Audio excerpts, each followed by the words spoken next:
was really happy to see Trump go out and get in front of this and address it, because I think that's what the Democrats are going to try to go after at this next election cycle. Trump has turned things around and he's doing things the Democrats had never addressed. They have never addressed the way that he has reducing drug prices in our country. But he's putting the decision making for healthcare back in the hands of consumers. The important thing is going to be to get consumers accurate information about their healthcare choices. The other issue that you brought up, why is it so hard in America right now for the average everyday American? And that's not to do with foreign competition as it has to do with groups within the United States of America. There's a real tension between Wall Street and Main Street.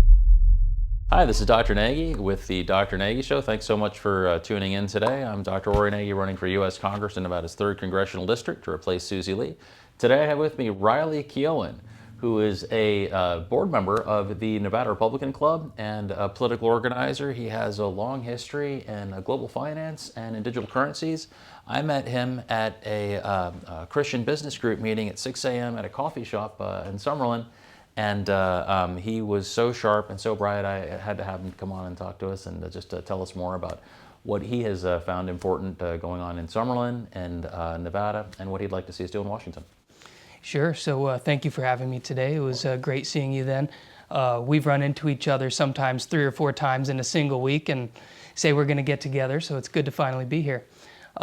Here in Summerlin, we're seeing folks with issues with affordability, crime, education, and healthcare, which is obviously your specialty here. So you can see President Trump tackling a lot of things with healthcare with his most recent executive order yesterday. So is that something you could touch up on? Sure, yeah. I was really happy to see Trump go out and get in front of this and address it, because I think that's what the Democrats are going to try to go after at this next election cycle. They really wanted to pitch the story that the Republicans hadn't done anything to help people, and that they were not excited about extending the incentives for promoting Obamacare. Instead, Trump has turned things around and he's doing things the Democrats had never addressed. They have never addressed the way that he has reducing drug prices in our country, which is phenomenal. It's going to be fantastic to be able to pay the lowest rates in the world for the best drugs in the world that we're manufacturing here. There's no reason that we shouldn't be doing that here in America. That's going to dramatically reduce healthcare costs in this country. It's fantastic that he's putting the decision making for healthcare back in the hands of consumers. The important thing is going to be to get consumers accurate information about their healthcare choices. And he's addressed that too, because he's written into the executive order a lot of rules about price transparency, both at hospitals and physicians' offices and insurance plans, enforcing them to compare things in a way that's easy to understand. I'm very, very excited that he's addressing it, and I'm also encouraged that I think we had some influence on his verbiage over the last few weeks.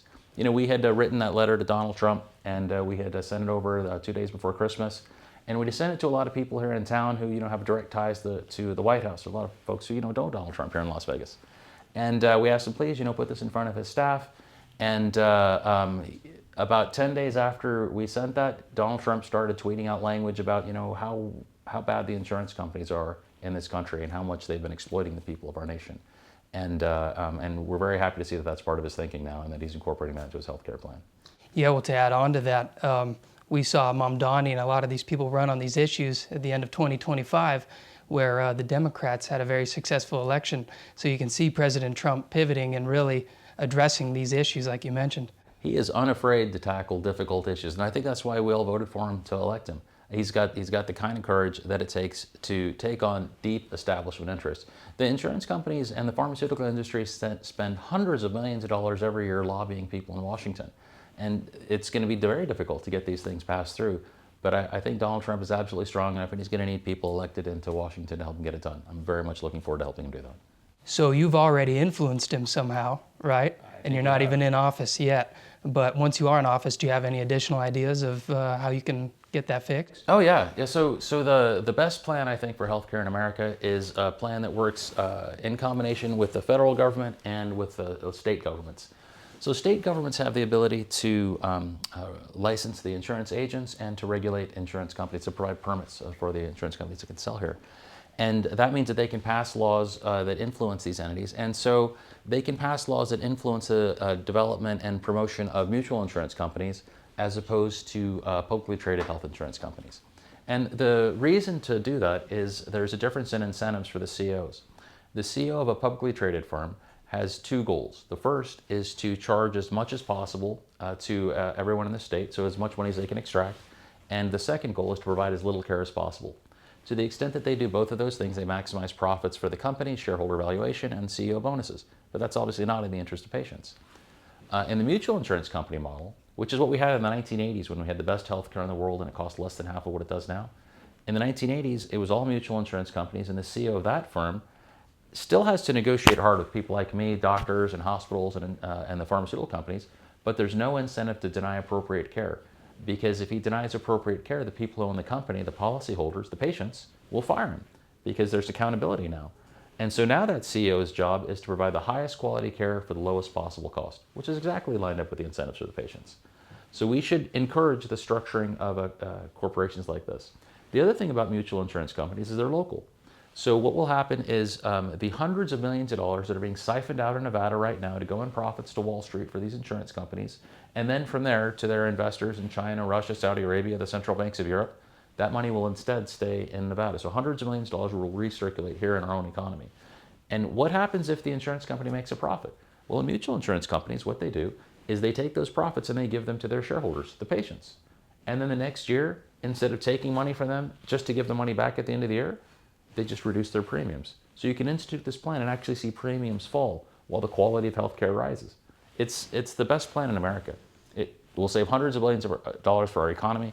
It has the potential to transfer about 10% of gross domestic product back into the economy. If we can succeed in doing this, our economy will be running on jet fuel. It's fantastic. How difficult do you think it'll be to get that passed in Washington when you get there? Are Republicans on board with that? So that's the interesting thing. So most of what I just said happens at the state level. So I've had a positive meeting with Joe Lombardo on this topic, and he hasn't committed, but he didn't say no either. And it's a lot to digest. So I'm going to get back in touch with him here in the next month or two.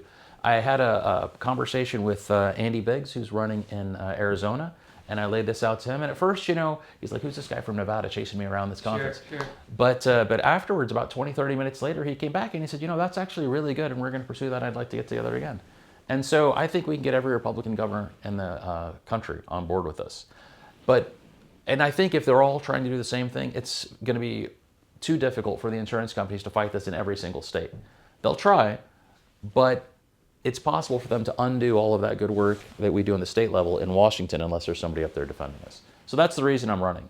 And that's the reason I'm going to Washington, because I know this is what the insurance companies are going to try to do. They're going to try and stop this. So I figure if I go on the offensive and start to put forward bills that are incredibly aggressive towards the health insurance industry, they'll have to spend so much time and resources focusing on that we'll be able to succeed and get everybody the health care they need at the state level. It sounds like such a good plan.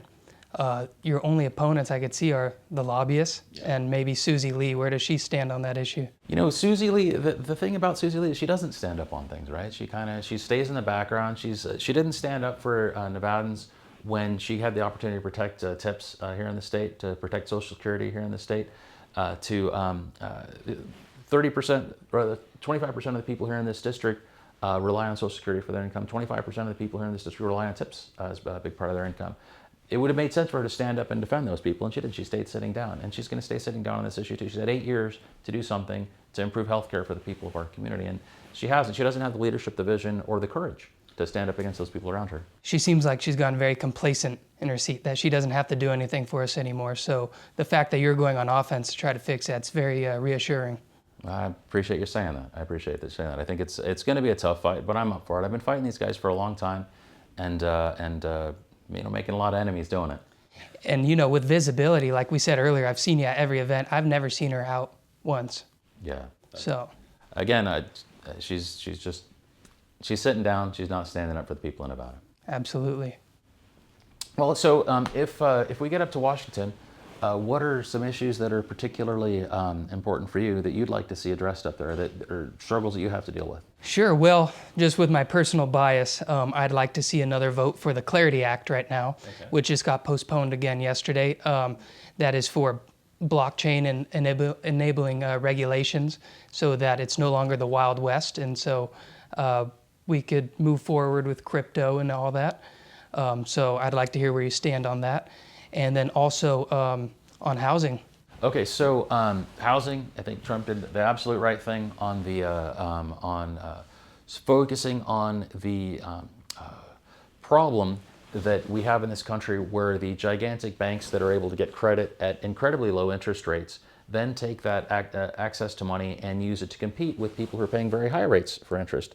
So the average person who goes to buy a home has to pay, what, 6, 7, 8% interest, and the gigantic banks that are out there can get loans for, 1, 2, 3% interest. And so they're always going to be able to outcompete the local buyers for pricing. And that makes the markets uneven. The purpose of the markets that we have in housing are to match buyers and sellers in the most efficient pricing to serve the interests of that market. But when you add all the money in the world on top of that, it distorts the markets in favor and a bias towards these gigantic institutions. And it's distorts the purpose of the market. And so some guardrails have to be put in place, and I'm so happy that Donald Trump has decided to address that. There are a lot of different ways to execute on that, and one way would be to pass laws that restrict the ability of the gigantic hedge funds to purchase single-family homes. Which he just issued an executive order for that, right? Yeah, and so we've been arguing for that. I've been floating that idea around the city for about 2 years, just trying to feel it out to see, what do people think about this sort of restriction, and do people agree? And I'm glad to see Trump saw the wisdom in that, and they found that independently. I didn't suggest that to them. Yeah. I'd like to take credit, but I can't. Of course. And the $200 billion buyback of mortgage-backed securities, too. That's going to be helpful. But the only issue with these is they're executive orders, so we need people in Washington to pass them as law. Yeah, well, he's been so right on so many things. I have to imagine the Democrats are sick and tired of him winning all the time. He warned us of that 10 years ago. He'd make our heads spin, and mine's getting tired of spinning. I'm there to spin some more and help this guy get more done. He's been doing fantastic work. I'm really looking forward to defending him, because if we don't get a Republican in that seat, the Democrats are going to, if they win the majority in the legislature, they're going to spend every week trying to find something new to impeach him for, and they're going to grind the government to the halt. And he's almost as good as impeached if the Democrats win. Yes, that is absolutely true, and it's going to be a big setback for our country, because all of the people who he displaced, all the fraud that's been going on in the government. It's not just the stuff that we're seeing in Minnesota. It's all the stuff that was going on at USAID. It was all of the stuff that's been going on in a lot of the oil deals and the material deals around the world. All of those people have lost a lot of money because they were siphoning money out of our government.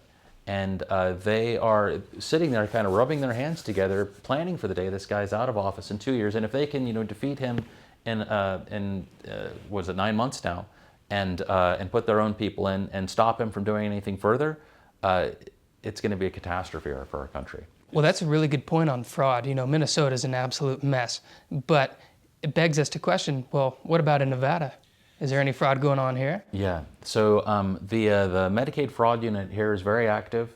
They lecture to us at the board at least twice a year, and I've seen them at a couple other events.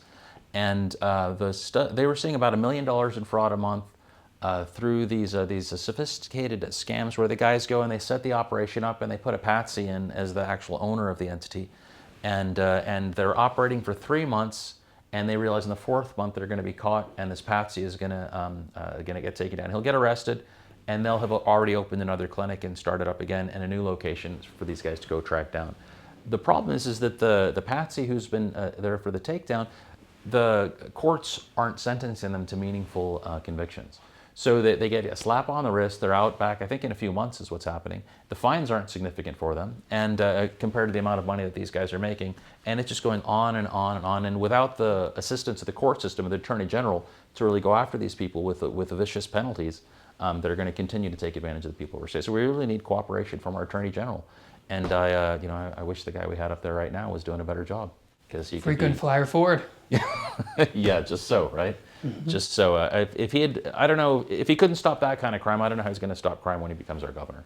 He had every opportunity right now. I don't think he's looking to stop crime. I mean, he's the architect of the $1,200 theft bill, which I think we just brought down to $750, right? Yeah. As of this year. That's nuts that they were, it does encourage crime. It encourages lawlessness. It encourages that sort of the broken window theory, right? Where if you start to see that things aren't being taken care of, that people are going to act with more impunity and break more laws. So I see that at the Target here in Summerlin all the time. Police cars show up and they can't do anything about it because the value's not high enough and all that. So we have to support our police officers, but we're not giving them the tools or the options legally to do something about it. I liked the sign that I saw at one of the stores. It said the price of all goods in this store is $999, but we'll give a $998 discount to anybody who actually makes a purchase. Right. Right. So, yeah, so it was just so that they could value everything at a high enough price, so that it's a crime to steal it, because that's their posted price. Sure. And that was enough to deter it. But it's ridiculous that people have to stoop to that level to defeat things that should be common sense. It should be common sense. Somebody steals something, you arrest them. That's, I think, been the theme since President Trump started running again, is bringing back common sense. Because things were so wild, and there's still some of that, but we're getting there. Yeah. But I'm a California refugee. I was born and raised, and I always thought I'd stay there. But when I left to come here for college, and I'd planned to go back, I couldn't, because I didn't recognize it. And Nevada is so wonderful. It's great to be here. But yeah, California's just going downhill quick because of policies like that. Yeah, we're one of the last places in the country that's still free. Yeah. In Nevada. And people come from all over the country here. When they come down here for a little while and they see the way that we live and the way we interact with each other, and there's so much opportunity here. We're, in my opinion, the best place in the country to be is right here in Las Vegas. Absolutely. The other thing you talked about was Bitcoin. So I've had a few folks on this show who have been very knowledgeable at Bitcoin, and one of the gentlemen pointed out that Bitcoin is going to make the fractional reserve banking very difficult. So fractional reserve banking requires the idea that if you give a bank $1 million, the bank is going to be able to loan out about $9 million because they're only required to keep a 10% reserve. And that relies on the fact that nobody can really tell that the dollar that they received as a loan isn't backed by another dollar in the bank. But when you put a serial number on every unit of currency, which is what will happen during Bitcoin, there's no way, at least that I've been explained so far, that you can lend out something that you don't actually possess, because you'd be fictionalizing a Bitcoin amount, which can't be done with Bitcoin. Like double dipping. Exactly. And so that means that the way that banking happens today, which is that the bankers put money in and then they depend on this fractional reserve lending to generate the profits that allow them to continue to operate the branches, will start to die out. And so it's an existential threat to the banking system. Two things fall out of that. One of the things that falls out of that is America relies on the fractional reserve banking system and this sort of flexibility within the money supply to enable our country to rapidly deploy capital for new innovation and the start of new business. So that will create the potential for liquidity crises. So a limited amount of capital and not enough coinage, I guess, to go out and serve the needs of the community. And I know Bitcoins can be hypothecated in smaller amounts, so that does... Satoshis. Is out there? The smaller amounts are called Satoshis? The small fractions, yeah. I see. But it does still create this issue with lending. And so I've been looking at other lending models that are available for financing business that will have to emerge to take the place of this. And one of the best versions that I saw is one the government does already, but you don't hear about it an awful lot. So what do banks do? Banks, a bunch of investors put in a bunch of money, a bunch of those folks sit around a board, and they decide on the integrity of the people and the quality of the potential investment idea that this person has. And they say, we think it's worth risking our money on this guy's investment idea. And on this basis, that person gets a loan. And they hope that they'll be able to take interest back on the loan in this fashion. When you don't have fractional reserve banking anymore, it's going to be much, much more difficult for them to give that money out, because they're going to have to be really, really certain this guy's going to succeed. They can't have as many failures of credit. And in a way, all of society supports this fractional reserve ability of them to hypothecate the money, because when they fail, we sort of all, pay the price and bail them out at the end of it. Or a bail-in now. Yeah. So, but what we can do instead is the structure that I've seen, that wherein the government says, okay, bunch of investors, put your money together in a place, and we will supply the capital on top of it if you guys make a decision that this is worth investing in. So if investors put together, I think it's $3 million, the government can give you $6 million on top of that, and then you'll have $9 million to go out and invest with. So in this version, it's instead of having a fractional reserve ratio of like 10 to 1, it's more like 2 or 3 to 1. And you still achieve this objective of being able to invest in different items in the economy and having people who are responsible business folks who have the wherewithal to understand the risks involved in lending out the money and have money of their own at stake, deciding which are the best companies. But you still have that support from the rest of the community at large that has entrusted these organizations. People apply for, to get a license. They can apply today to get these kinds of licenses to operate these entities, and it'll be a way to sort of balance out the loss of liquidity that will happen as we transition to a Bitcoin economy that will be dependent on that'll be mandated by the inability to continue the fractional reserve banking system. But I don't know if there are other solutions for that. No, I think that's the best solution because changing systems is going to be very dramatic. There's going to be some pain, right? And however, we have to do it because the way they're printing money, we're going to experience hyperinflation. And the irresponsibility of many of these banks, from shorting silver and all of these strange moves they've been making. We had the banking crisis in 2023 where they barely bailed them in, essentially, right? Silver Bank and Silicon Valley Bank and all those. Oh, yeah, Silicon Valley Bank. That was a very interesting thing. I have an interesting story about that, yeah. Please go.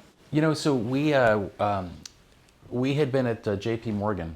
Every year, JP Morgan does an event where they talk to biotech companies that are up and coming, and they help decide where people are going to invest. It's a big conference. Everybody's got a new drug. We had a drug that we had found was effective against COVID, and because we were saving people's lives during COVID here at Centennial Hills Hospital.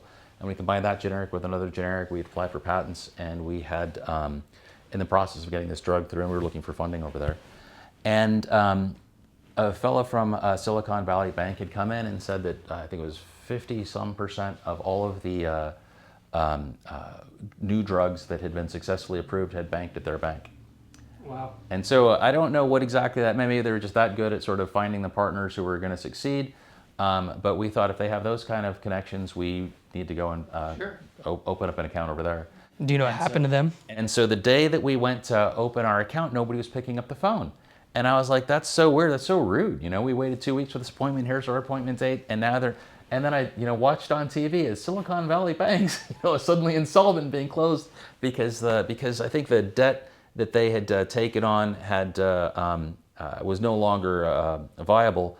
And so their reserve ratio had dropped below the required amounts, and so the feds came in and sort of stopped them. And that's kind of why I brought up those banks in particular, because if you didn't have fractional reserve banking, you wouldn't have those issues because your money would be there. Yes. People went to redeem their money, said, we don't have it. And it's like, well, what do you mean you don't have my money? Yeah, it does put an end on bank runs. Sure. So I think that the solution you mentioned earlier is the best of both worlds, where there's a little bit of leverage in the system, but it's not as frothy as what it is right now. Whereas you're seeing speculation on everything down to meme coins and everything, right? So, I mean, a big part of the reason that we had the crisis that we did back in the 80s and the 2000s, as well as when derivatives came into play, right? And derivatives allowed the banks to leverage money, not 1 to 10 like banks can do, but sometimes as much as 1 to 50. And so when they can leverage $1 into $50 or $1 million into $50 million, and that just gives them so much ability to buy up assets. So there's a tremendous hunger for assets, and so they started buying up all the assets in America. And that's when you saw they'd do these leveraged buyouts where they'd buy the entity, load that entity up with debt, cash out, and then the entity would die because it could never pay back the loans that it was saddled with. That happened to numerous hospitals all over the country. It happened with Toys R Us. We all love Toys R Us, right? That giraffe, he's great, and then they killed him. They took him out back and they murdered Jeffrey the giraffe from Toys R Us. But so when you put some guardrails up around these bankers and the freewheeling, it becomes a carnival, right? The money's so easy. Everything looks like that's a pretty reasonable gamble if the money was cheap in the first place. And they spin up out of control, and it happens over and over and over again. And that's why we see, boom bust cycles. But now they're happening so rapidly, it's ridiculous. Yep. And that's a real danger to our economy. Yeah, well, I experienced that COVID drop in the markets, and that was scary as can be. But the turnaround was something like we've never seen as well. If you were to look at a chart and see that V, and it's because of these things you're talking about. But then that created so much froth in the markets. We were introduced to meme coins just to pick on them again, and meme stocks as well. So right now there are a lot of people who are very interested in Bitcoin and other cryptocurrencies, and I think it's a place where I think people can get burned because there are a lot of meme coins, but sometimes the meme coins, if you guess the right time, you can make a lot of money too. Is there anybody out there who's doing a good job right now sort of providing advice on safety and investment in this market, or are there regulations that need to come up to protect consumers? Or So I is think just buyer beware? David Sachs has done a really good job. He's helped President Trump get a couple executive orders through, and we got the Genius Act last year. And the final thing that we really need right now is the Clarity Bill. The Genius Act made it so that stable coins need a one-to-one reserve, and it created a new purchaser for treasuries. Yes. So, which we really needed to bring rates down. So now these stablecoin companies have to buy treasuries, fixes that issue, and they're solvent. So they can't turn into the banks. So there's that. And so this Clarity Act is the final thing we need for guardrails to protect investors and traders. Because right now, you have wash trading and all these things where people... I'm sorry, wash trading? Yeah. What is that? It's something kind of like we saw in the 1920s with stocks, but people can buy and sell. So right now in the stock market, if you sell a stock at a loss, you can't buy it back for 30 days. Otherwise, they tack that loss onto your average cost. Okay. And so anyways, they're putting in these regulations so that it protects investors, and it's going to take out a lot of the froth of this market. Okay, so it'll encourage maybe a little bit less machine trading, a little bit less speculation, and more investment for value, which is kind of the purpose of the stock market in the first place, really. Yeah, and it's going to help declare some of these as commodities, so some will go under the CFTC and these different things. I think the key term right now is how decentralized it is, and no single entity can have more than 20% control over the code or the chain. Okay. Mm-hmm. What, Las Vegas is filled with extremely talented odds makers. We've been leading the country in that. I mean, we've got some of the best in the world here, and New York's got their own set for stocks and insurance. But now that gaming has started to pick up all over the rest of the country, there is a need to differentiate Nevada again. Is there a way that Nevada becomes a centralized exchange for these currencies, or we can demonstrate expertise at a level that's superior to the rest of the country? Well, I see one big opportunity, and it's that, picking on California again, they have so many regulations for all businesses that everyone's fleeing. They can't get out of there fast enough. Well, that also happens with these blockchain companies and crypto. They just passed a law where if you have a dormant account, so let's say you bought Bitcoin 3 years ago, and your plan is to buy and hold. You've appreciated greatly on it, but you don't plan to sell it, so you haven't logged in. The state can now go in and confiscate that from you, and they actually plan to. Wow. And so that's probably the harshest rule that they have. So I don't know why any company would be operating out of there. So we have an opportunity where we're already so business friendly is to bring them over here. Oh, wow. What kind of infrastructure needs to happen in Nevada to make that a reality? Not confiscating their tokens. We need to make sure that your keys are your crypto, right? Okay. Meaning it belongs to you, and we need to encourage that and have tax-friendly policy towards that, which we already have no state tax, so we have a good start. Okay, excellent, excellent.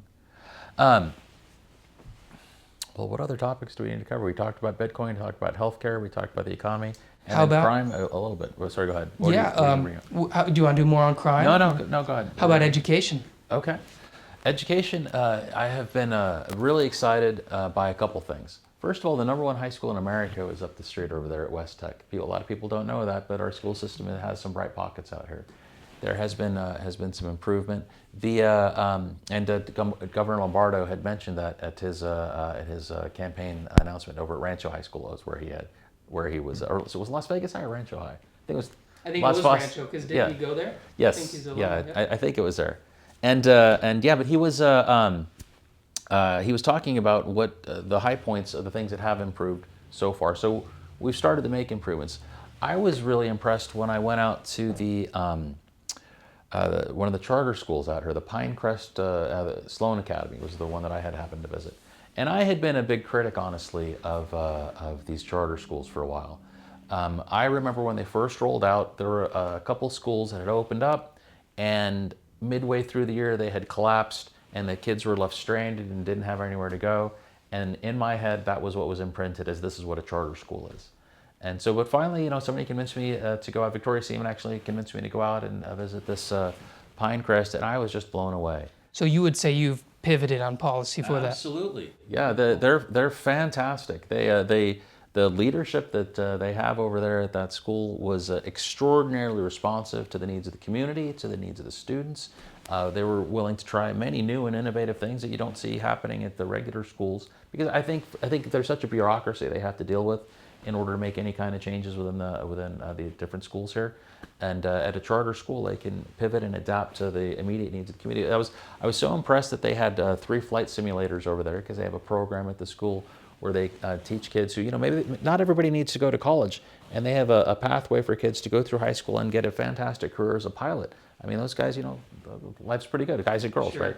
right? It seems like a lot of fun to me. So I'm a big fan of this as well. Why are Democrats fighting against it? Well, Democrats are fighting against it because of the teachers union, right? The teachers unions provide a lot of the support that the Democratic candidates have. So they lose funding? They would lose. They would lose both funding, and they'd lose political support votes. And because the teachers the schools would lose funding, right? They'd have to compete on a merit basis, right? And if they're not winning that, because they wouldn't be able to guarantee that they would be able to beat these charter schools. The whole job of the charter schools is try to beat the regular school system, right? So the level of competition would rise, and the schools may not perform as well. Right now, they can be very comfortable and secure as there, and if they have to start to compete, that creates a level of insecurity in the people who are there, and maybe they didn't want that. That's why they joined the bureaucracy. Well, I think you touched on something so important there, because we're at the bottom of the barrel. I think we're like sometimes 46th, 49th, somewhere around there in the nation for education. So when you mentioned merit, I think it's because they're so complacent, they don't need the merit. So I think that's a hot spot right there where we could fix that. I agree. So interestingly, when I was in high school here, the Clark County School District was #1 in the country in 1989. I did not know that. Yeah. I remember hearing that back then, and I talked to the president of the school board, who was the president back at that time. She says, "Yeah, in fact, that is the case." Wow. It was a population like a couple 100,000 then? Yeah. Now we're Yeah. up to a couple million. That's true, and that's the story that they tell you, is that we've just expanded faster than our capacity to bring in quality teachers and to keep up with the needs, the school size, and the resources that we have available to devote to it. And so, if we can devote more resources, maybe that's better. But I think competition will definitely help, and competition and innovation. I think the things these guys are bringing out and doing are I was just so impressed. Also, I want to say, but as I was saying, this West Tech, the magnet schools that we have here, really high quality programs. So it's not everywhere, it's not everybody.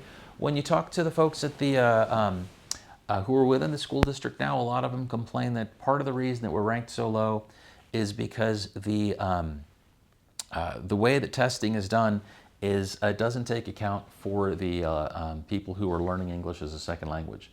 So here we have the 3rd most ethnically diverse community in the country. So a lot of people from all over the world end up here in Las Vegas, and maybe when they get here, their English isn't great, and it takes them 5 years to get up to where you never know they were from somewhere else. I always right? call us the melting pot within the melting pot, right? Las Vegas within the United States. You can get food from every corner of the planet here that's top. We have the best chefs in the world here in Las Vegas. It's a real blessing out here. So, and it keeps things interesting in our community, right? It's great when you go out to the park and you can kind of look around, and it's a little microcosm of the globe. Yeah. So, but that solution on education is perfect for Nevada, and I really like that. Is that something you want to bring to Washington as well to help out the other states? We're doing things well here, and the improvements that are happening here are succeeding. How do we bring that to Washington? That's something I'm not clear on. If I'm open to suggestions on a way to improve education for the country overall. I do think that it's a very difficult fight that America's got ahead of it, keeping us at the forefront of technology in our trade war with China, and now really the rest of the countries in the world. Right? They are going to be developing their own resource in high schools and education systems, and in order for us to be the best, it's really going to take the collective effort, every man, woman, and child in this country, to keep America on top, because that's where we're going to have to be if we're going to try to maintain the quality of life that we think that we have currently in America, and that we will strive to maintain. That's a really good point, because the quality of life seems to be going down every year. But with President Trump, it finally feels like it's back. So that's a separate issue, I think. So the issue about competing with foreign entities, I think that's something that brings Americans together. I think there's a lot of divisiveness in the country, and people are focused on the wrong thing. We have an existential crisis of the U.S. against the rest of the world, and it starts with focusing on education and giving our kids the skill set that they need to help maintain American preeminence. But the other issue that you brought up was why is it so hard in America right now for the average everyday American? And that's not to do as much with foreign competition as it has to do with groups within the United States of America. There's a real tension between Wall Street and Main Street. And a lot of the laws that have been enacted over the last really 2 generations have been built with the intent of concentrating wealth into Washington and New York, and at the expense of people who are out here every day. And they are able to hire, better and better lobbyists than the rest of the people in America. And the lobbyists are very, very clever in phrasing things and framing them that the people who get elected seem, I guess that seems okay.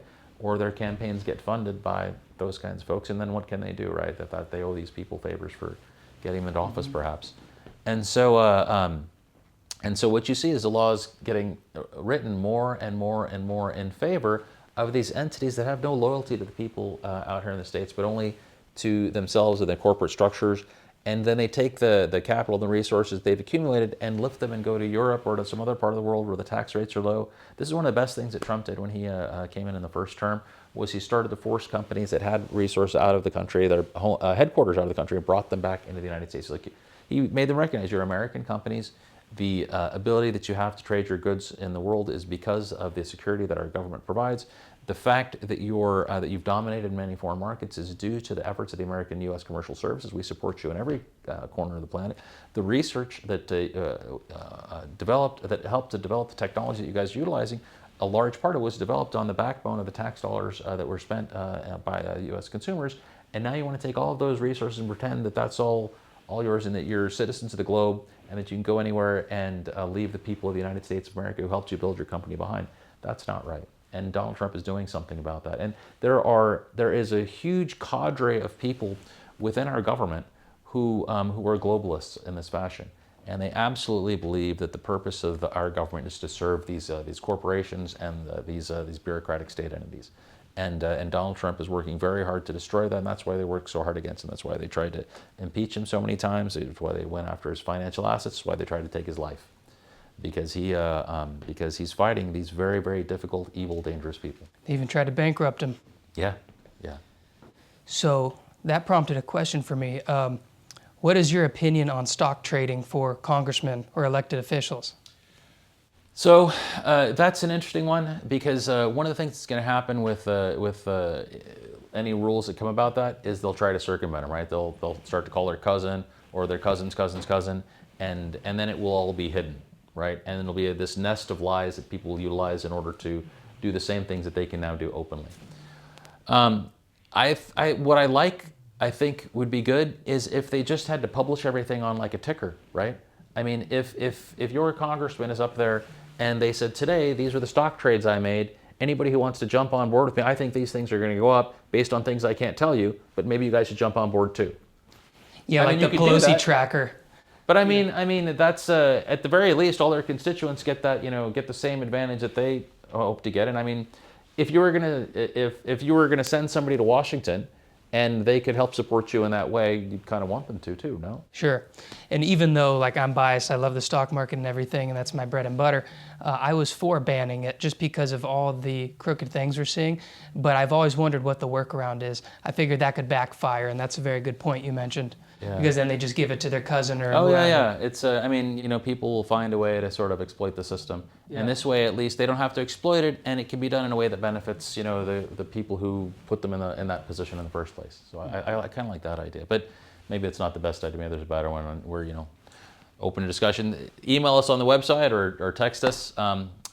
This has been fantastic. Thank you so much for coming. It's always great talking to you, Riley. Thank you for having me. Appreciate it. I'm Dr. Aury Nagy. I'm running for U.S. Congress in Nevada's 3rd Congressional District. And please reach out. Look for us at Nagy for Congress. And if you want to reach Riley, what's the best way for people to get in touch with you? On Twitter or Instagram. Okay. What's your handle on Twitter? Just my first and last name. Riley Keohen. You can spell that for him. Riley Keohen. All right. Thanks so much for being on you. with us today. This podcast is a campaign communication paid for by Nagy for Congress and authorized by me, Dr. Nagy. The views and opinions expressed by guests are their own and do not necessarily reflect the views of the campaign or its affiliates. Discussions are intended for informational and conversational purposes only and do not constitute legal, financial, or professional advice. Any references to public policy matters reflect general positions and priorities at the time of the recording and are subject to change based on legislative process and voter input.